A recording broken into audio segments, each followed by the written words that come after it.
예수님을 따르는 많은 몇몇의 믿음의 여인들이 나옵니다. 그 여인들의 스토리를 이야기를 읽을 때마다 많은 감동과 은혜를 받습니다. 대부분 그들의 삶은 많이 소외되었고 가난하며 비루한 삶이었지만 예수님을 만난 후에 그들의 인생은 불행에서 축복으로 바뀌는 것을 우리가 보게 됩니다. 우리 교회에도 이 예수님을 따르는 많은 여성분들, 여인들이 있습니다. 저는 여러분들의 섬김을 볼 때마다 너무나 은혜가 되고 너무나 감사한 것 같습니다. 그래서 우리 여성분들에게 수고하셨다고, 수고하신다고, 사랑한다고 우리 다 같이 한번 고백해 볼까요? 수고하시고 사랑하셨습니다. 수고하시고 사랑하셨습니다. 사랑하셨습니다. 예.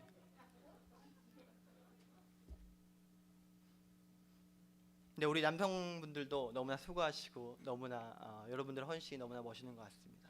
네, 자 오늘 말씀은 그 여인 중에 한 여인에 대한 이야기입니다. 가늠한 여인에 대한 이야기입니다. 오늘 말씀 우리가 너무나 잘 알고 있는 말씀이고 간단한 내용이지만 이 말씀 속에 복음의 비밀이 숨겨져 있습니다.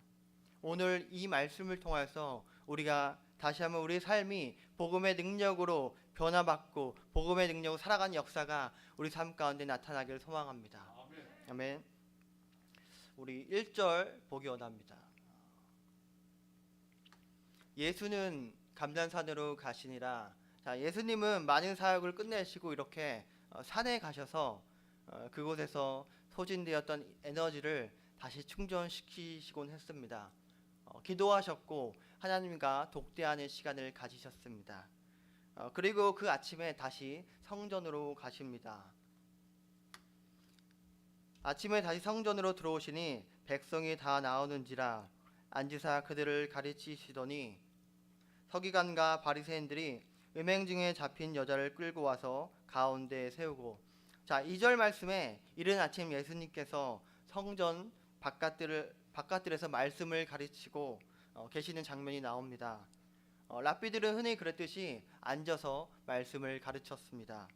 그때 성경의 전문가들 바리새인과 서기관들이 청중 앞에 한 여인을 잡아옵니다. 이 여자는 가늠한 여인이었습니다. 음행 중에 잡혀왔다니까 옷이 흐트러져 있었고 아마 머리는 많은 산발처럼 엉망인 모습으로 예수님께 이끌려 왔던 것, 잡혀왔던 것입니다. 그런데 이 부분에 이상한 점 하나가 있습니다. 무엇이죠? 여자가 음행 중에 잡혔다고 했는데 이 여자와 음행을 한 남편은 보이지가 않는 것 같습니다.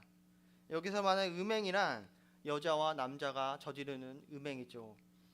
아마도 남자는 도망갔을 수도 있고 이 당시 사회적으로 약자인 여자만 홀로 끌려서 잡혀왔던 것 같습니다. 아무튼 이 서기관과 바리새인들은 예수님을 시험하기 위해서 여인을 잡아왔습니다. 자, 가늠하다 현장에 잡혀온 이 여인은 예수님을 함정에 빠뜨릴 아주 좋은 올무와 미끼였습니다. 그들은 이제 예수님께 한방 먹일 기회라고 생각했을 것입니다. 지금까지 예수님은 이 율법의 문제에 대해서 자신의 권위를 주장하셨습니다. 자신의 모든 행동이 아버지의 뜻이라고 선포하셨습니다. 그런데 그런 예수님은 언제나 이 바리새인과 서기관들에게 눈에 가시였고 반드시 제거해야 될 대상이었습니다. 가늠한 여인을 데려온 그들은 예수님께 말합니다. 모세는 율법에 이러한 여자를 돌로 치라 명하였거니와 선생은 어떻게 말하겠나이까? 자, 바리새인과 서기관들은 예수님께 율법에 대한 해석을 묻고 있습니다. 율법에는 이러한 여자는 돌로 치라 하는데 당신의 생각은 어떠합니까? 라는 질문입니다. 사실 이들은 예수님의 그 견해에 대해서 별 관심이 없습니다. 그냥 예수님의 입에서 나오는 말로 그것을 올맘을 빌미로 삼고 예수님을 함정에 넣을 그런 마음이었습니다. 자, 모세의 율법에 의하면 이 가늠한 여인은 석형에 처해져야 했습니다. 석형이란 돌을 던져 죽이는 것입니다. 신약 성경에 대표적으로 돌에 맞아 죽은 사람이 있죠. 바로 스데반 집사입니다. 이 여인도 오늘 이 말씀 가운데 돌에 맞아 죽을 위기에 놓여 있었습니다. 그래서 바리새인들은 예수님께 묻는 것입니다. 이 여인도 율법대로 돌로 쳐서 죽여야 합니까? 자, 그런데 여기에 함정이 있습니다. 로마법에는 사형 집행은 로마 법정의 고유 권한으로 되어 있었습니다. 그래서 로마의 허락 없이 유대인들이 유대인 이 여자의 목숨을 끊는 것은 할 수가 없었습니다. 만약 예수님이 여자를 돌로 치라 하면은 로마의 법을 어기는 것이었고, 만약에 예수님께서 여자를 보호하시면은 하나님의 율법 말씀을 무시하는 것이었습니다. 자, 이 완벽한 덫에 걸린 예수님은 어떠한 판결을 내리실까요? 자, 판결. 오늘 이 판결이란 단어에 오늘 말씀에 중요한 힌트가 있습니다. 여러분이라면 어떠한 판결을 내리시겠습니까? 여러분이 지금 유대에 있다면, 성경 말씀 가운데 있다면 어떠한 판결을 내리시겠습니까? 여자를 돌로 치기 위해서 주변에 있는 돌을 주워서 던지기 위해서 준비하시겠습니까? 아니면 돌이 여자 가운데 날라올 때 여자를 지키려고 몸으로 지키시려고 마치 히어로 같은 마음이 되어서 그런 마음을 무장하고 있겠습니까? 오늘날 우리는 많은 뉴스를 통해서 이 세상에 많은 범죄의 소식을 듣습니다. 최근에는 미국의 총기 사건이 이슈였습니다. 그리고 며칠 전에는 일본의 아베 총리가 총에 맞아 숨을 거뒀습니다. 그런 안타까운 소식을 들을 때마다 우리는 피의자에 대한 분노와 피의자에 대한 슬픔을 느낍니다. 어떻게 살았으면 저런 끔찍한 일을 저지르는 것일까? 작년인가요? 한국에서 N번방이라는 사건이 있었습니다. 이 사건은 문자 메시지 같은 채팅방에서 그 여자의 음란한 사진을 배포하고 또 그것으로 그 여자를 협박하는 사건이었습니다. 그런 짓을 한 범인은 결국 잡혀졌고 얼굴까지 만천하에 공개되었습니다. 그 범인의 얼굴이 공개되는 순간 우리 안에 들었던 마음, 우리 안에 들었던 그 분노와 그 좋지 않은 감정을 숨길 수가 없었습니다. 이러한 끔찍한 사건을 대할 때마다 우리는 범인들을 정죄하고 그들이 빨리 심판을 받길 원합니다. 그런데 여러분, 이런 우리의 마음이, 그들을 정죄하는 마음이 과연 합당한 마음일까요? 물론 합당한 것이죠. 이 사건은 너무나 잔혹하고 끔찍한 사건이기 때문입니다. 하지만 또 다른 예가 있습니다. 한때 한국에서는 이 연예인들을 마녀 사냥하는 것이 유행인 적이 있었습니다. 잘 나가는 연예인들의 과거를 조사해서 그 연예인들의 초등학생 때, 중학생 때 했던 폭행들을 찾아내어서 그것을 발표하는 것입니다. 그런 기사가 뜨면은 일명 키보드 워리어라는 한 사람들이 온갖 공격과 물매를 던집니다. 그러면 갑자기 잘 나가던 연예인들의 수명은 한순간에 끝이 나고 맙니다. 사람들이 왜 과거에 그것도 철없는 학생 때 저질렀던 행동까지 들춰내고 또 그것에 분노를 느끼고 그들에게 돌을 던지는 것일까요? 자, 이러한 일은 정치에서도 일어납니다. 한국 대통령을 생각하면 너무나 가슴이 아픈 것 같습니다. 대통령의 임기가 끝나면은 이제는 그 전 대통령이 돌을 맞는 시간입니다.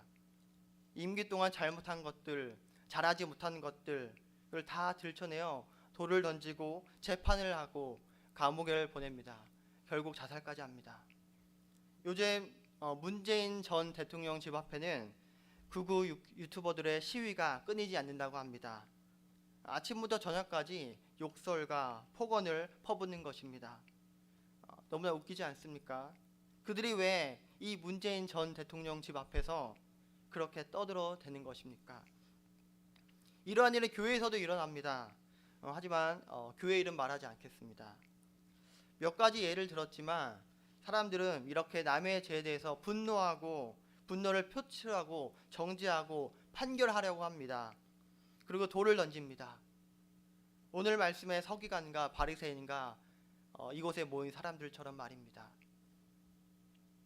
그런데 여러분, 만약 여러분의 자녀가 이러한 죄를 저질렀다면은 여러분의 자녀들에게 돌을 던지겠습니까? 여러분의 형제가 끔찍한 죄악을 저질렀다면 여러분의 형제를 정죄하겠습니까? 그리고 만약 여러분이 저 죄인의 위치에 있다면 여러분은 어떠한 감정이겠습니까?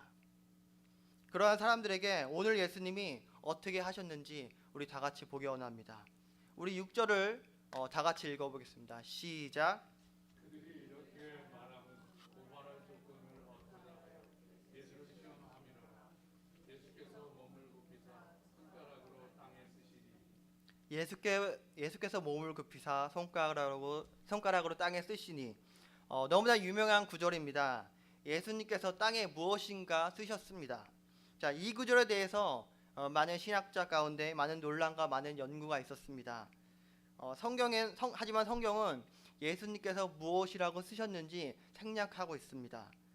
하지만 신학자들의 추측은 앞에 있는 사람들의 죄를 쓰셨다는 이야기도 있고 그 사람 한 명 한 명의 이름을 쓰셨다는 그런 추측도 있습니다.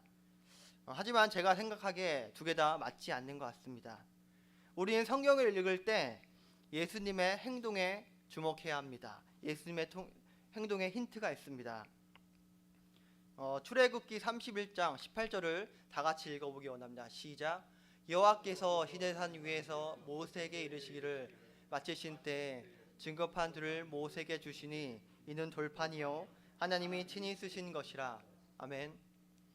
놀랍게도 성경에 하나님께서 글을 쓰셨다는 말씀이 있습니다. 자, 18절에 뭐라고 나와 있죠? 하나님이 친히 쓰신 것이라. 자, 여러분 성경을 보면 여러분 성경의 풋노트나 각주에 보면은 거기 아마 손가락으로라고 쓰여 있을 것입니다. 또한 영어 성경에도 finger of God이라고 쓰여 있습니다. 즉 하나님께서 손가락으로 돌판에 십계명을 적으셨다는 것입니다. 다시 몸을 굽혀 손가락으로 땅에 쓰시니. 자, 예수님께서 몇 번 쓰셨죠? 2번 쓰셨습니다. 자, 그런데 구약의 모세가 하나님께 십계명을 몇 번 받았습니까? 2번 받았습니다.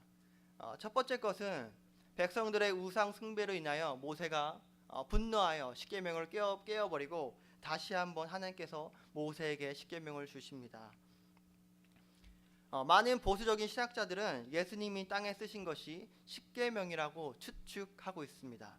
저 또한 그렇게 추측을 합니다. 자, 그렇다면 예수님께서 쓰신 글이 십계명이라고 추측을 한다면 오늘 말씀에 대해서 우리가 더 해석해야 될 부분이 있습니다. 6절과 8절 사이에 무엇이 있죠? 7절이 있습니다. 우리 7절 보기 원합니다. 시작. 그들이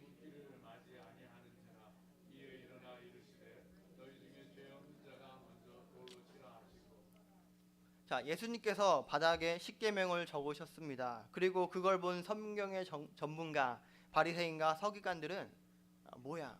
저거 내가 잘 알고 있는 말씀이잖아 라고 생각했을 것입니다.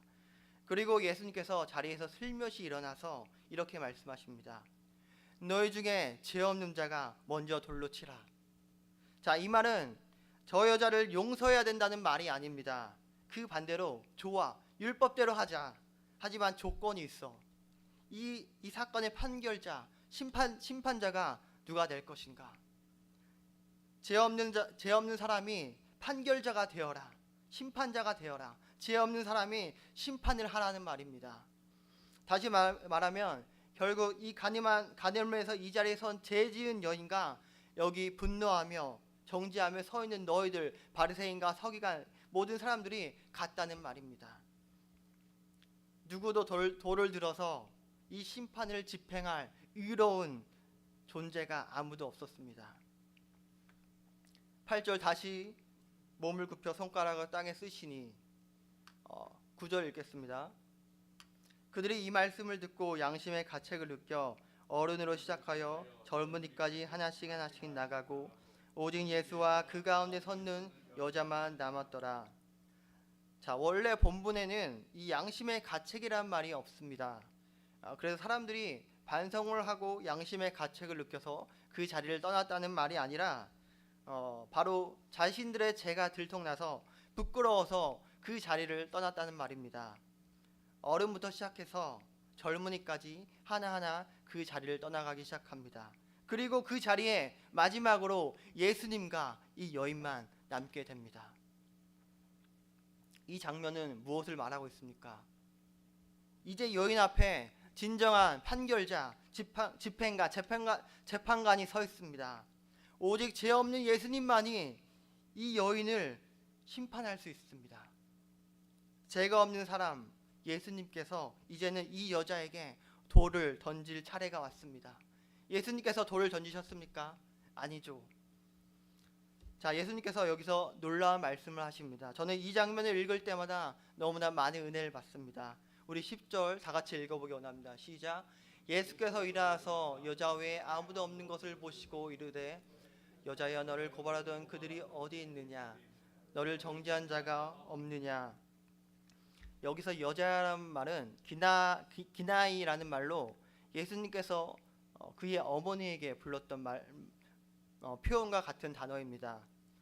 예수님은 이 여자가 비록 간음을 했고 이렇게 끌려왔지만 그 여인을 무시하거나 멸시하지 않았습니다. 존칭으로 여인이라고 대하고 있습니다. 사실 예수님은 이미 이 여인을 용서하신 것입니다. 너를 고발하던 그들이 어디 있느냐? 너를 정죄한 자가 없느냐? 자, 그리고 드디어 처음으로 여인은 입술을 엽니다. 같이 한번 읽어보겠습니다. 시작. 대답하되 주여 없나이다. 예수께서 이르시되 나도 너를 정죄하지 아니하노니 가서 다시는 죄를 범하지 말라 하니라. 여러분, 우리는 그냥 이 구절을 덤덤히 읽을 수 없습니다. 너무나 아름다운 장면 아닙니까? 죄가 없는 예수님은 충분히 그 자리에서 돌로 여인을 칠 수 있는 자격이 있었습니다. 하지만 그렇게 하지 않았습니다. 예수님은 이 죄 많은 여인의 허물을 덮으시고 안으시고 용서하신 것입니다. 예수님은 이 여인을 대신하여 십자가에 죽기 위해서 이 땅에 오신 것입니다. 그것이 바로 예수님께서 이 땅에 오신 목적입니다. 자, 그런데 이 여인의 남편이 보이지 않습니다. 이 여인은 비록 죄인이지만 외롭고 불행한 여인입니다. 사실 대부분의 범죄자들의 삶을 보면 그들의 삶은 너무나 외롭고 힘든 그런 환경에 놓여 있습니다. 그러한 범죄자들이 나오는 이유는 어쩌면 우리가 그들을 위해서 기도하지 못하고 그들을 사랑하지 못해서 그런 것일 수 있습니다. 자, 이 여인도 아마 그랬던 것 같습니다. 죄악의 허물을 덮고 너무나 처량하게 홀로 끌려온 여인. 그런데 지금 이 여인 옆에 누가 서 있죠? 예수님이 계십니다.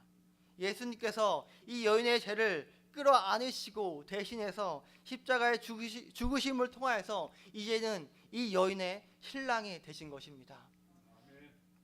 자, 여기까지가 오늘 말씀의 내용입니다.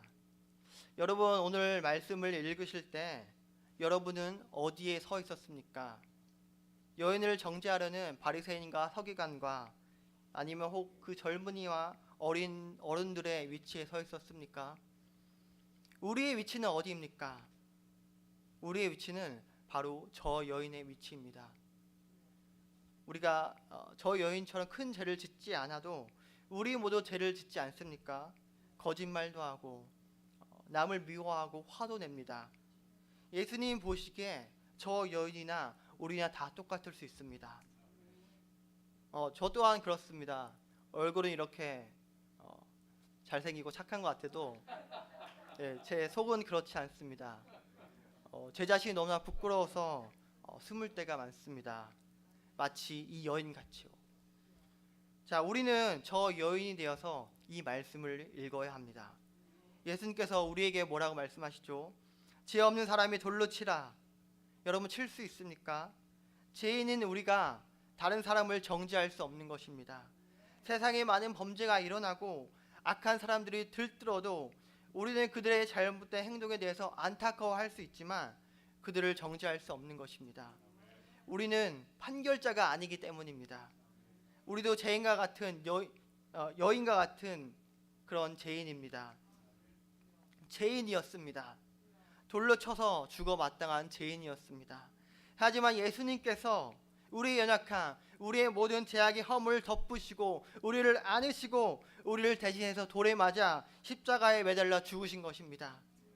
우리는 본래 죄인이었지만 예수 그리스도의 십자가의 그 대속의 공로로 인해서 하나님 아버지께서 우리를 의인이라고, 하나님의 백성이라고, 하나님의 자녀라고 여김을 받은 것입니다. 다시 말하면 하나님은 우리의 죄와 우리가 죄와는 무결한 것이기 때문에 우리를 의인이라고 부른 것이 아니라 그리스도의 대속의 은혜, 우리들을 의인으로 인정하셨다는 것입니다. 너는 가늠한 여인이야. 하지만 나는 너를 의인이라고 부를 거야. 너가 착해서, 너가 거룩해서가 아니야. 내가 너를 용서했기 때문이야.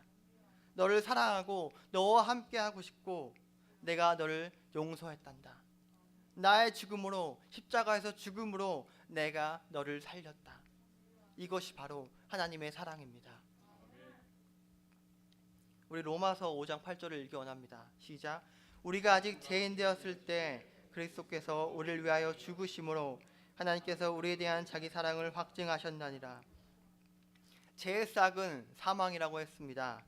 우리는 죄 때문에 결국 죽을 수밖에 없는 초라한, 보잘것없는 연약한 인생이지만 예수님께서 우리를 사랑하셔서 대신 십자가에서 모든 죄악의 값을 치르신 것입니다.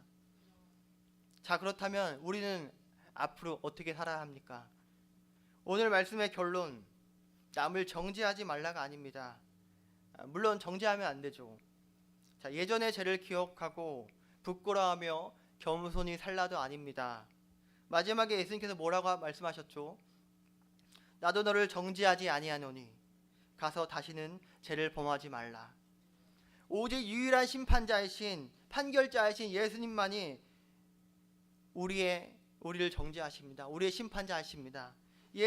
그러한 예수님도 우리를 정죄하지 아니하는데 과연 사람들이 우리의 죄를 정죄할 수 있습니까? 아무도 여러분들을 정죄할 수 없습니다. 여러분, 그러니 우리는 담대하십시오. 또한 자기 자신을 스스로 정죄하지 마십시오. 우리 모두 가늠한 여인이었습니다. 어제도, 그제도, 내일도 어쩌면 가늠한 여인일 수 있습니다. 오늘도 우리는 죄인의 자리에 설 수 있습니다. 하지만 기억하십시오. 여러분, 예수님께서 여러분의 죄를 용서하셨습니다. 나도 너를 정죄하지 아니하노니. 우리는 우리의 죄를 기억하며 얽매이며 사는 것이 아니라 예수님께서 우리를 위해서 십자가에 죽으신 그 진리를 기억하며 살아가는 것입니다. 그리스도의 진리와 십자가의 사랑이, 그 사랑이 나타난 것이 바로 예수 그리스도 대속의 십자가, 이 대속의 십자가의 진리입니다. 즉 하나님의 아들이 나를 위해 모든 저주와 형벌을 받으시고 다시 죽으셨던 이 사실, 이 진리를 깨달은 사람은 주님의 사랑 앞에 무릎 꿇을 수밖에 없습니다. 그리고 우리는 이제 예수님의 정결한 신부로 살아가는 것입니다. 죄를 짓지 않고 매일매일 회개하며 거룩한 하나님의 신부로, 예수 그리스도의 신부로 살아가야 합니다. 제가 우리 교회에서 대예배 찬양 인도를 한 지가 벌써 7달 정도 된 것 같습니다. 여기 재밌는 이야기가 있습니다. 제가 사역의 길로 들어온 계기는 찬양 사역자가 되고 싶어였습니다. 근데 찬양을 잘 못했습니다. 그래서 웃기게도 이 사역의 길로 들어오게 된 계기는 찬양을 포기하고 못해서였습니다. 여기는 많은 스토리가 있습니다. 언제 기회가 되면 이 스토리도 들려주겠습니다. 자, 아무튼 저는 요즘 찬양 인도하는 것이 너무나 재미가 있습니다. 너무나 즐겁고 너무나 감사합니다. 계속 찬양을 인도하니까 조금 익숙한 것 같기도 하고 이제는 조금이나 찬양의 옷을 입은 것 같습니다. 그런데 찬양 인도할 때 여전히 가장 힘든 것이 있습니다. 그것이 무엇일까요? 박자, 뭐 음정, 노래 이런 것도 솔직히 힘들지가 않습니다. 잘하지 못해도. 그런데 힘든 것이 하나 있습니다. 그건 바로 내가 하나님을 찬양해도 되나라는 죄책감입니다. 이렇게 더럽고 추악한 내가 어떻게 거룩한 하나님 앞에서 찬양을 인도하고 성도들 앞에 설 수 있을까 하는 그런 죄책감, 그런 정죄감이 저를 너무나 힘들게 할 때가 많습니다. 찬양을 할 때 그런 사단의 목소리가 들릴 때도 있습니다. 너가 어떻게 찬양을 해? 이런 너가. 그런데 오늘 말씀을 준비하면서 깨달은 것이 있습니다. 나도 너를 정죄하지 아니하노니. 내가 나를 정죄할 때 하나님은 말씀하십니다. 찬양해라. 내가 너를 사랑한단다.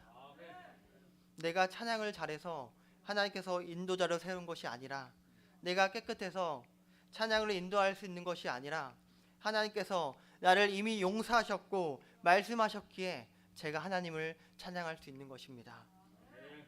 여러분, 하나님께서 여러분의 죄를 이미 용서하셨습니다. 여러분들을 사랑하십니다. 세상 사람들이 뭐라고 해도 자신 있게 주님의 복음을 증거하며 살아가기 원합니다. 그리고 예수 그리스도의 거룩한 신부로 날마다 회개하며 담대하게 기쁘게 거룩하게 살아가기를 축복합니다. 우리 다 같이 기도하겠습니다. 하나님 감사합니다. 내가 널 정죄하지 아니하노니. 하나님의 말씀처럼 하나님 우리의 죄를 모두